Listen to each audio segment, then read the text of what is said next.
En el caso de la hepatitis, esta generalmente es en la hepatitis aguda, que se produce dolor en hipocondrio derecho y generalmente está asociada a ictericia y fiebre. Ahora veamos un poco acerca del abdomen agudo de origen metabólico o endocrinológico. Tenemos la cetoacidosis diabética, que produce un dolor difuso, inespecífico, la insuficiencia suprarrenal aguda, que va a producir un dolor abdominal difuso que semeja a una urgencia quirúrgica, porque además está asociado generalmente a náuseas y vómitos, y en algunos casos puede también estar asociado a hipotensión propia de la insuficiencia suprarrenal y a fiebre. En cuanto a su ionograma, vamos a encontrar hiponatremia, hipercalemia y además esto va a estar asociado a una hipoglicemia. En el caso de feocromocitoma, el dolor generalmente se debe a la presencia de masa o tumor, va a producir un dolor difuso e inespecífico. Otra causa de abdomen agudo metabólico tenemos, no se encuentra en este cuadro, pero también es producto de dolor abdominal, es la hipercalcemia. Produce dolor que en algunos casos puede llegar a ser muy intenso y acompañarse de vómitos. En estos casos hay que además descartar que no vaya a tratarse o que no vaya a producirse una pancreatitis aguda. La hipocalcemia puede provocar ilio y el ilio adinámico producir dolor abdominal. En los casos de hipotiroidismo, tampoco se encuentra en este cuadro, también va a producir dolor abdominal producto de ilio paralítico.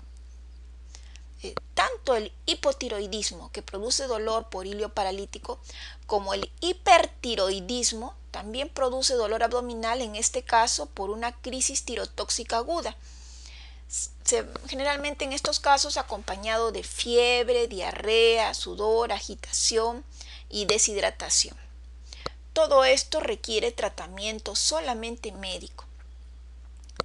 En cuanto a la hipertrigliceridemia, generalmente las hipertrigliceridemias de tipo 1 y 5 van a producir dolor epigástrico y alteraciones en el tránsito gastrointestinal.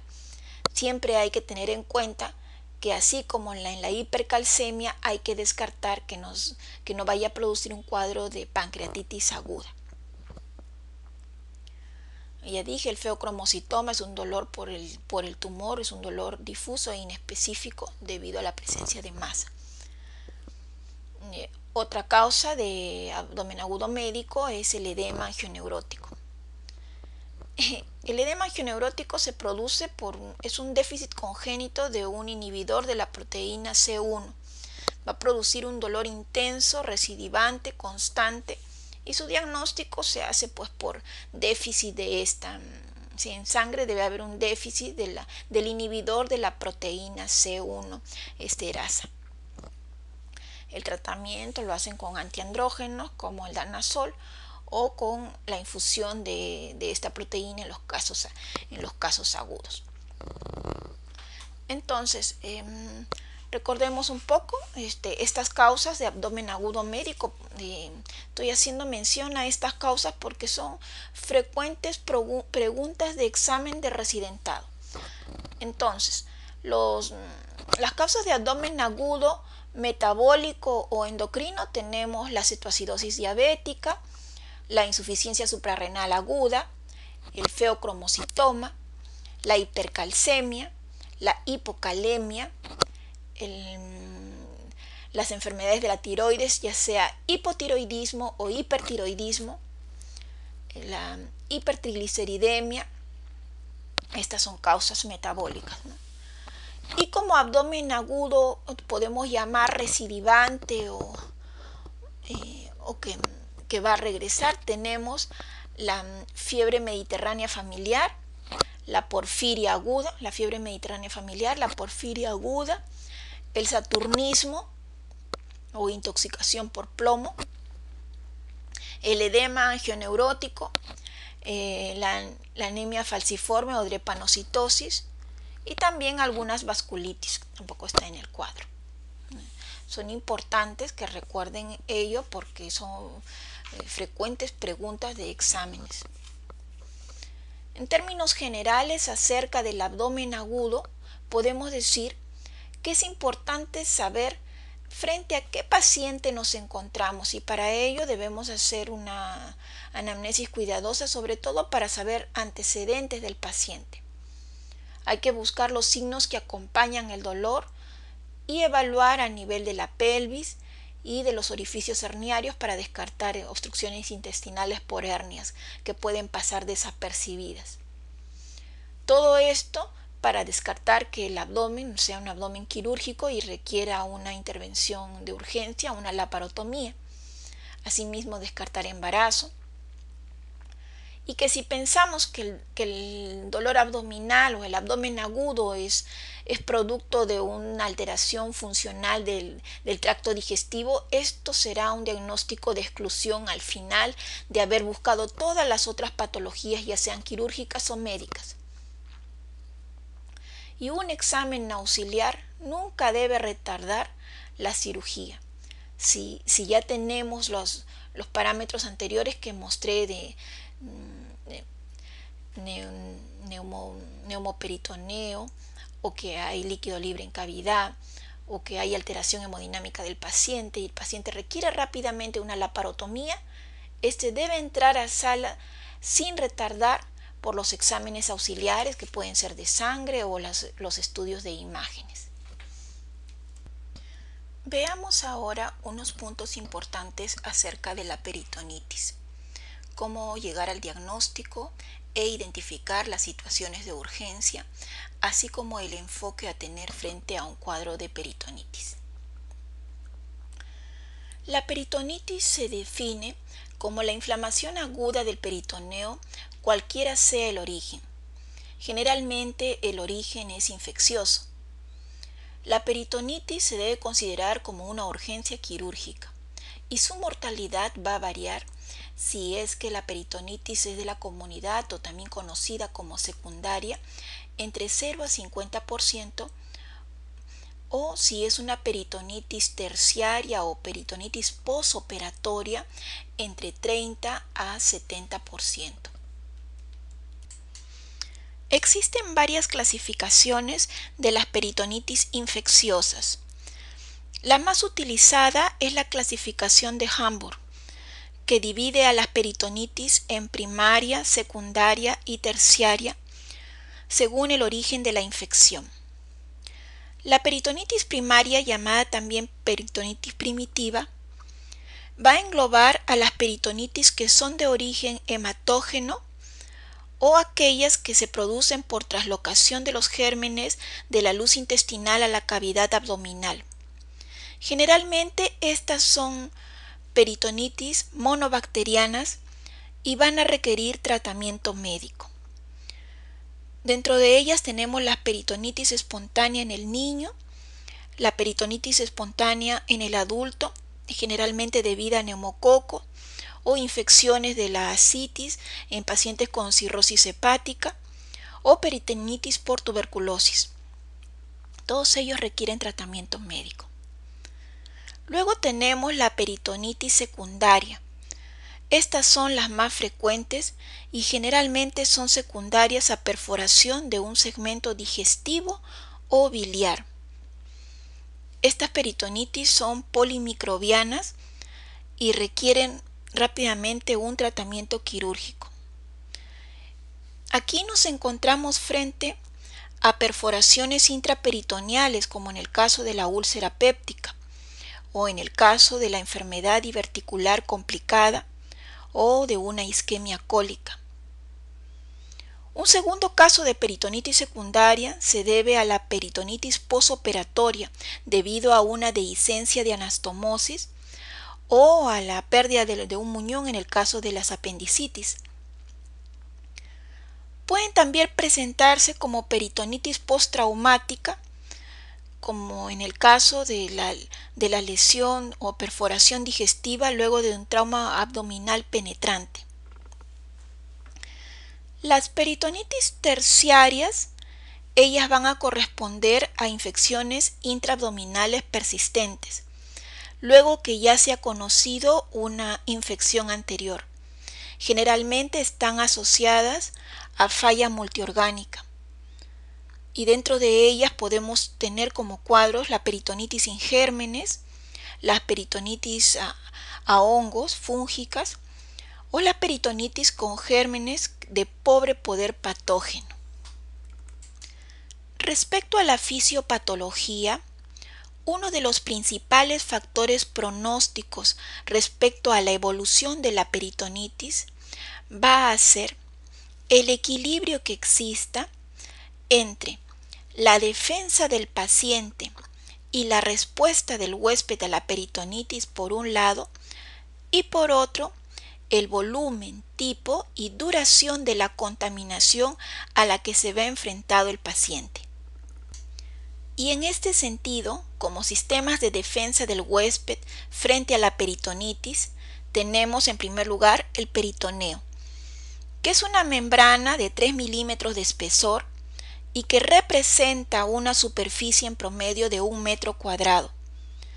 Esta posee la capacidad de reabsorción y absorción de líquidos y bacterias.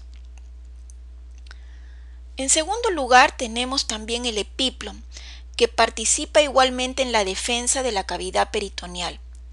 Puede absorber partículas a través del diafragma, a través de pequeños poros por donde discurren los canales linfáticos. Va a haber también una acción local mediada por macrófagos y linfocitos B, a fin de que el epiplom pueda localizar la infección del resto de la cavidad peritoneal. Paralelamente a la activación de estos sistemas de defensa, a nivel peritoneal va a ocurrir una inmovilización y un reposo funcional digestivo que se va a traducir en un hilio adinámico o hilio paralítico. Tenemos también la activación del sistema del complemento, que es un importante y precoz mecanismo de defensa peritoneal. El sistema de complemento va a estar implicado en la opsonización de los microorganismos y en un aumento de la respuesta inflamatoria. Y finalmente tenemos la defensa celular de la cavidad peritoneal. La cavidad peritoneal contiene aproximadamente 300 células por milímetro cúbico. Estos son principalmente macrófagos, linfocitos y células mesoteliales. Durante la peritonitis va a ocurrir un aumento del aflujo de los polimorfonucleares seguido de la infección, y estos van a desarrollar una actividad fagocitaria. Consecuencia de la infección peritoneal, vamos a tener una respuesta local que se va a presentar en 3 fases. Una primera fase de absorción rápida de bacterias por el peritoneo. Una segunda fase de destrucción bacteriana gracias a la cascada de activación del complemento y de la fagocitosis por los polimorfonucleares. Una tercera fase de limitación con constitución de abscesos. Paralelo a la respuesta local, vamos a tener también consecuencias generales. La difusión de la infección va a ser sistémica. El flujo peritoneal y la reabsorción de las bacterias van a explicar que éstas se pueden encontrar rápidamente a nivel del canal torácico y en la circulación sistémica. La inflamación aguda intraperitoneal y la difusión extraperitoneal de productos tóxico-infecciosos rápidamente va a atacar a todos los órganos del resto del organismo. A nivel hemodinámico, vamos a tener hipovolemia debido a la formación de un tercer espacio. Va a haber alteración de la resistencia vascular periférica y esto va a conducir a una incompetencia miocárdica. Esto va a ahondar aún más la hipoxia tisular, va a provocar una acidosis metabólica e insuficiencia renal que puede llegar incluso hasta el shock.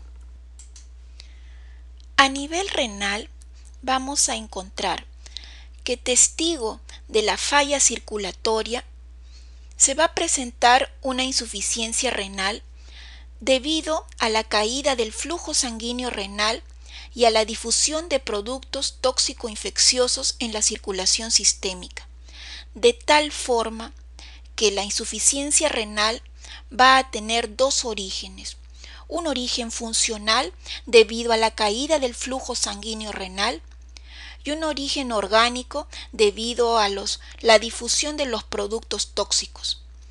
Puede incluso llegar a presentarse oliguria, anuria, y esto tiene un alto grado de mortalidad.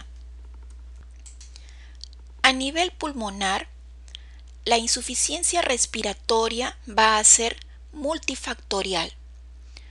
Por un lado, vamos a encontrar disminución de la función ventilatoria debido a una distensión abdominal, a la contractura parietal, a un mal juego diafragmático debido a la continuidad que hay de la cavidad abdominal con la cavidad torácica, y esto va a conducir a atelectasias en las bases.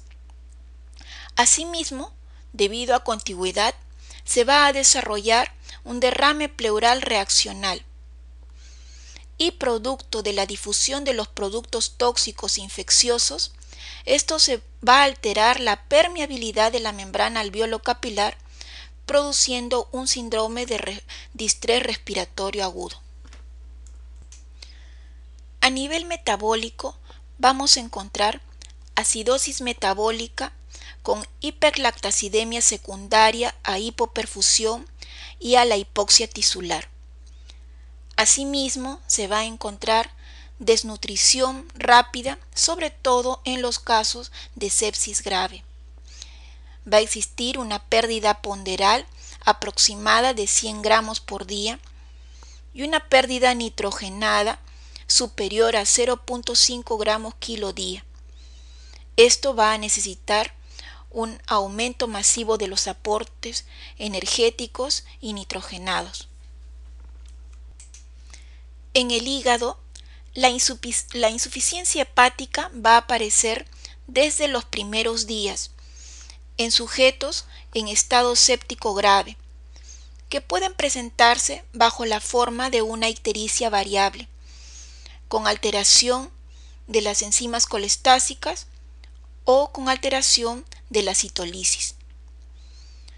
Esto va a deberse a una infiltración inflamatoria portal y periportal asociado a un éstasis centrolobulillar.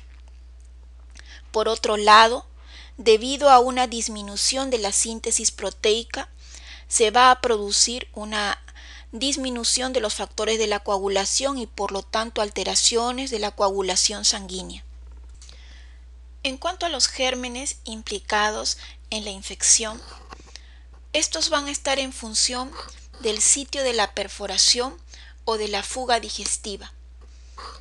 Así debemos recordar que a más distal sea la perforación o la fuga digestiva, más séptica será la peritonitis. En este sentido, por ejemplo, vemos que a nivel del estómago tenemos 10 a la 3 gérmenes por mililitro. En el yeyuno, 10 a la 2 a 10 a la 4 gérmenes por mililitro. En el ilio, 10 a la 6 a 10 a la 7 gérmenes por mililitro. Y a nivel del colon, mucho más, 10 a la 12 bacterias por gramo de heces. En la selección de bacterias, dos fenómenos van a estar implicados en qué bacterias van a quedarse en la infección.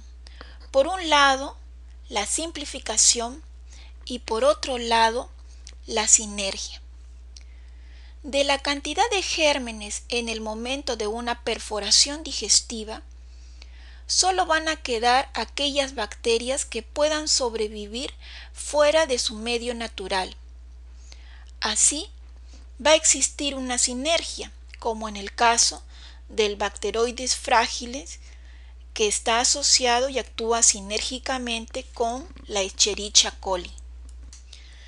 Clínicamente, en la peritonitis vamos a encontrar signos clínicos digestivos, infecciosos y generales. Dentro de los signos digestivos vamos a encontrar dolor abdominal o defensa abdominal al examen, contractura muscular, alteraciones del tránsito intestinal que se van a evidenciar en vómitos, diarreas, estreñimiento o falta de eliminación de gases, dolor al tacto rectal. Como signos infecciosos vamos a tener, por un lado, puede ser fiebre o lo contrario, puede encontrarse también hipotermia. Y como signos generales, dependiendo de cuánto tiempo se ha producido entre el inicio del cuadro y la observación, vamos a tener sepsis, que puede ser severa, incluso shock séptico, oligoanuria, o también podemos encontrar falla multiorgánica. En este punto debemos mencionar que este cuadro típico no se va a presentar en algunos casos, por ejemplo en pacientes ancianos, en pacientes inmunodeprimidos o que tengan otras comorbilidades.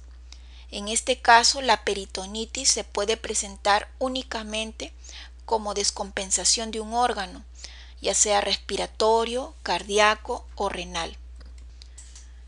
Entre los exámenes complementarios que van a permitir evaluar la peritonitis y orientarse hacia un diagnóstico etiológico, tenemos en el laboratorio primero un hemograma en donde vamos a encontrar leucocitosis con desviación izquierda, un aumento de la proteína C reactiva.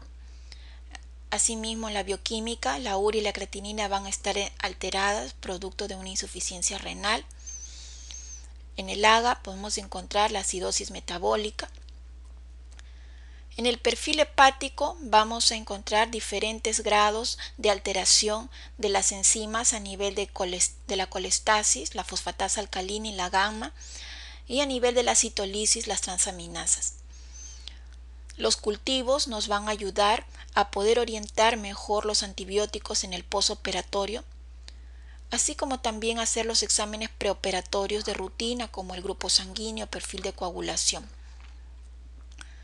En cuanto a las imágenes, son de ayuda diagnóstica la radiografía de tórax anteroposterior, en donde puede observarse debajo de la cúpula diafragmática aire libre, que nos podría estar hablando del neumoperitoneo.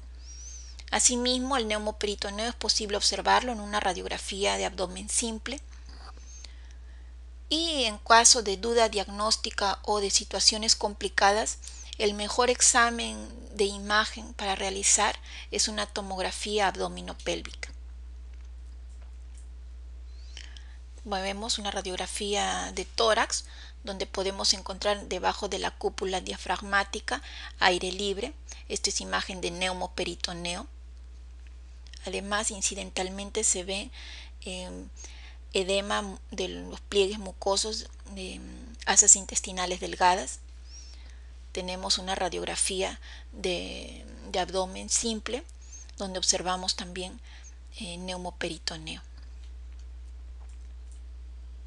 Nivel tomográfico, estamos viendo en la parte superior aire libre de en la cavidad abdominal, esa imagen de neumoperitoneo. Aquí tenemos otra en donde observamos un nivel hidroaéreo, donde hay el nivel de aire y el nivel de líquido libre en cavidad abdominal.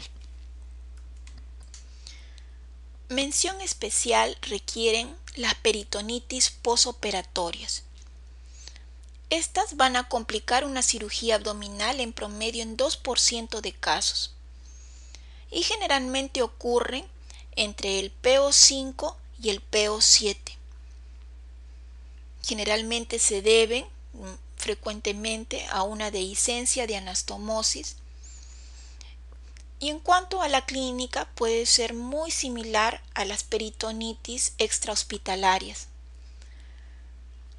Sin embargo, el diagnóstico en estos casos va a ser un poco más difícil, porque el dolor abdominal puede deberse a la cirugía anterior. Asimismo, el tránsito intestinal está ya alterado dependiendo del tipo de cirugía. Se va a presentar un hilio adinámico o hilio paralítico, que no necesariamente se debe a un nuevo estado de peritonitis. Existe además un síndrome inflamatorio reaccional posoperatorio, y en estos casos es común encontrar neumoperitoneo porque hace pocos días se ha operado el paciente. En este contexto, entonces, la clínica se va a basar en otros signos y síntomas.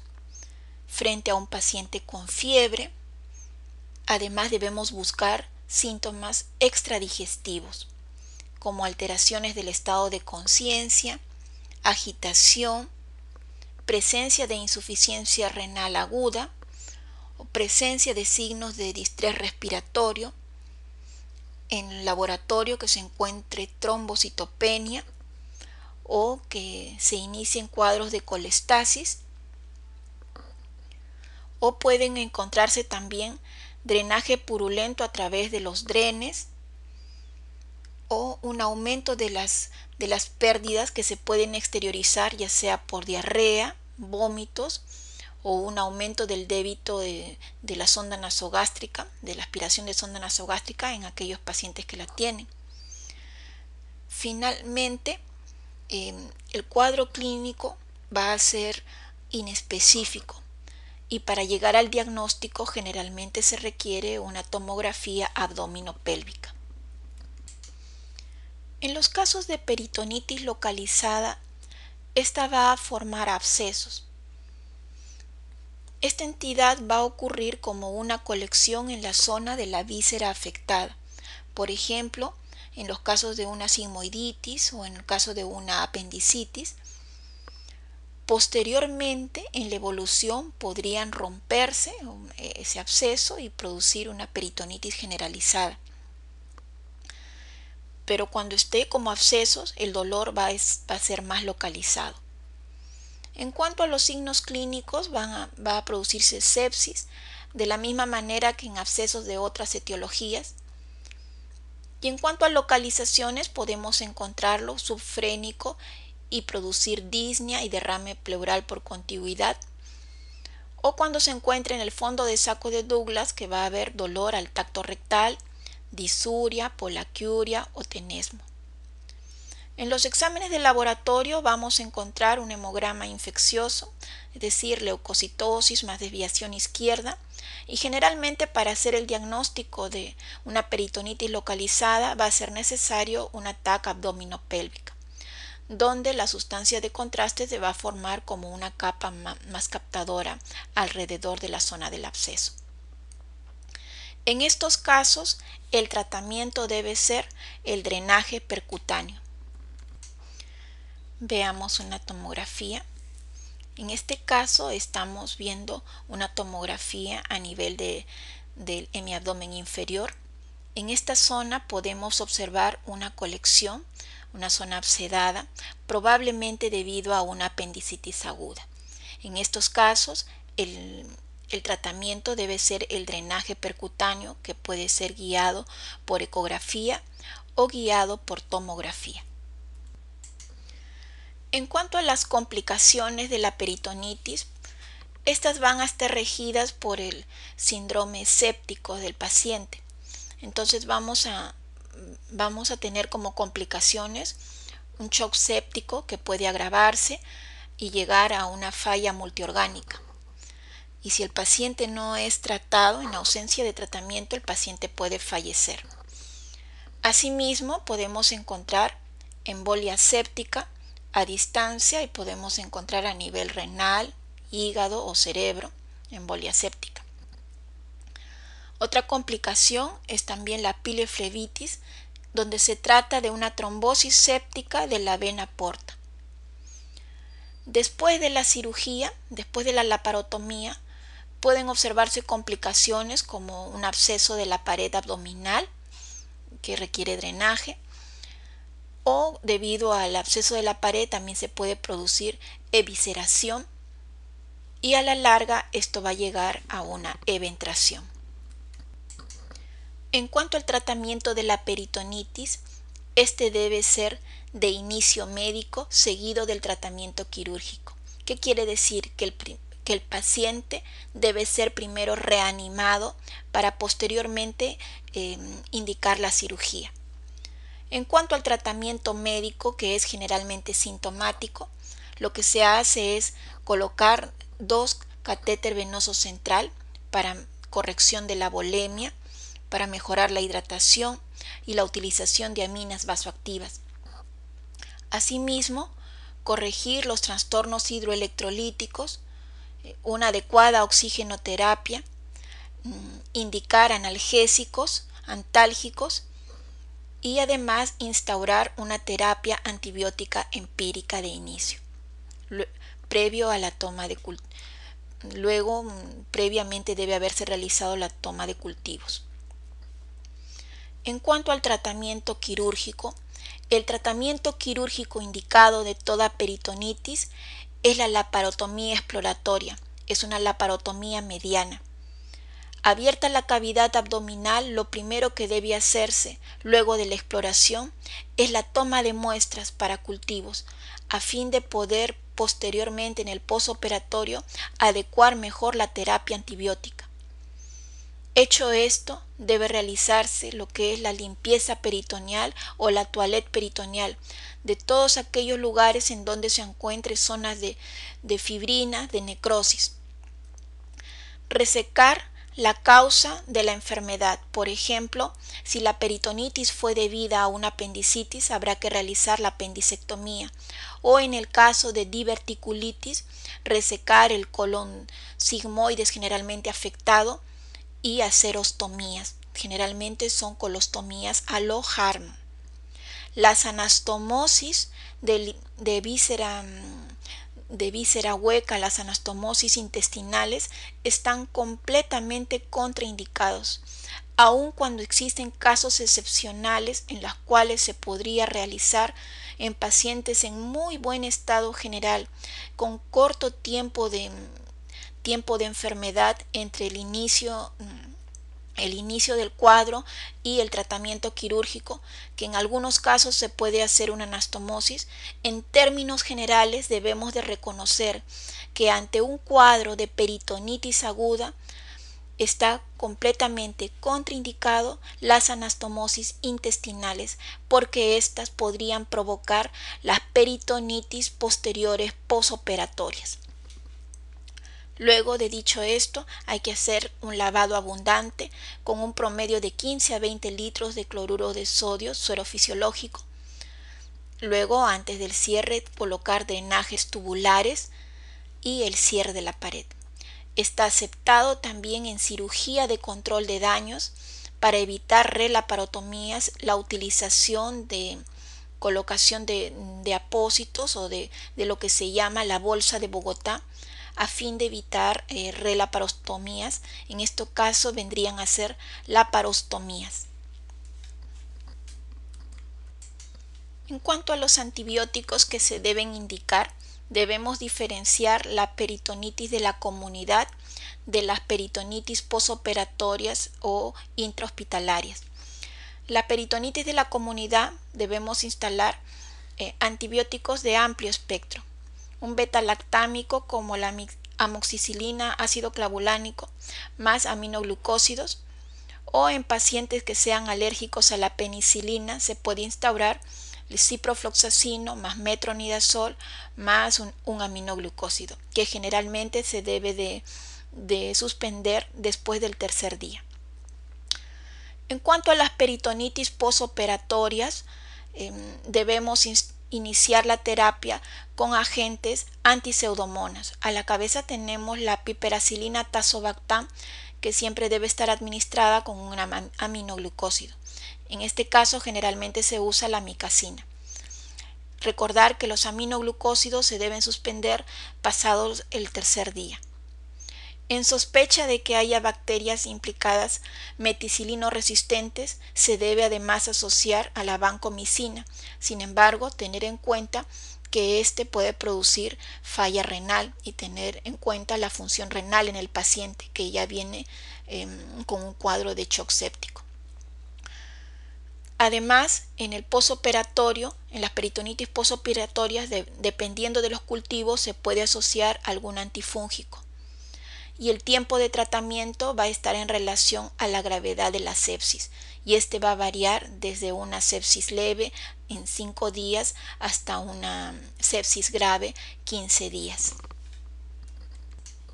Respecto a la evolución y a la vigilancia que se debe seguir en estos pacientes, hay que prevenir las complicaciones.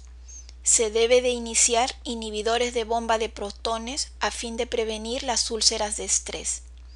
Asimismo, indicar profilaxis antitrombótica, ya que estos generalmente son pacientes postrados. Debemos además de vigilar síntomas generales, síntomas locales y los exámenes de laboratorio. A nivel general, vigilar la hemodinamia, cómo va la diuresis, la función respiratoria. A nivel local, si ya se retomó el tránsito intestinal, si ya no hay fiebre o a nivel de la herida operatoria, si hay un absceso, alguna colección o si ya ha desaparecido la contractura muscular. A nivel de laboratorio debe de disminuir o desaparecer la leucocitosis, entonces debemos tener un hemograma que se acerque más a lo normal. Si a pesar de todas estas vigilancias el paciente no tiene una mejoría clínica, entonces hay que sospechar una complicación quirúrgica que puede ser la dehiscencia de una anastomosis en el caso de que ésta haya sido realizada, o que se trate de una infección nosocomial, como son las neumonías intrahospitalarias, la infección del tracto urinario o las infecciones por catéter venoso central, o que se trate de una infección persistente en los casos de infecciones asociadas por hongos, una candidemia, o que la terapia antibiótica no ha sido la adecuada o ha quedado por debajo de la dosis, entonces hay que replantear la terapia antibiótica.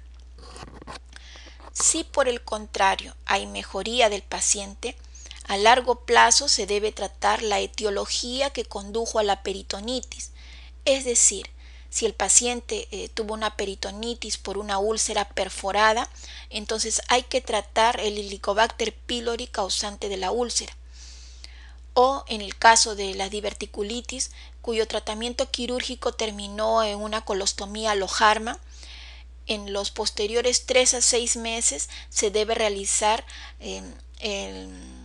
restitución del tránsito intestinal cerrando la colostomía. En resumen, la peritonitis es una urgencia quirúrgica y que el signo casi patognomónico de esta enfermedad es la contractura muscular. Que existen además 3 tipos de peritonitis.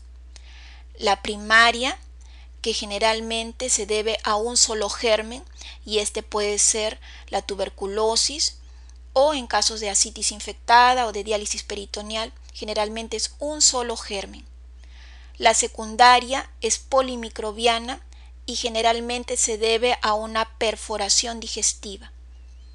La terciaria se debe a una infección persistente sobre una infección ya conocida y generalmente puede ser debida a hongos. Recordar además que el diagnóstico de peritonitis posoperatoria es difícil y hay que pensar en este caso siempre que haya una agravación del cuadro clínico o que los exámenes de laboratorio se estén alterando. En este caso, generalmente el diagnóstico se va a realizar con una tomografía. Que los principios del tratamiento de la peritonitis debe ser que es una urgencia y se debe hospitalizar, que hay un tratamiento de inicio sintomático colocar vías venosas central, reanimar al paciente, colocar analgésicos y realizar los exámenes preoperatorios. Que el tratamiento curativo posterior es en base a la antibiótico-terapia y a la cirugía.